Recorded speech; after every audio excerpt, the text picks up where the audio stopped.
Hello everyone, welcome to our channel. In today's tutorial video, I'll be showing you the process on how you can get signed in into your Hoop account. Before starting this video, please make sure to subscribe and to press the notification bell icon to get updated. So let's get this video started. First of all, you need to tap and open Hoop application on your Android device.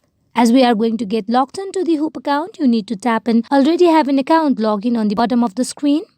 Now here you can see login to Hoop. Here you also can get logged in into your Hoop account with your Google account and also with your email address if you had registered your Hoop account earlier with those accounts. As I created my Hoop account with my email address, so I'm going to tap and continue with email. Now here you can see the email address that I have registered already had been given. Then going for providing a Hoop account password.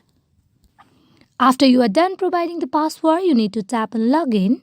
Once you tap and log in, you'll get directly logged in into your Hoop account. Hope this video is fruitful for you all on how you can get logged in into your Hoop account. Thank you.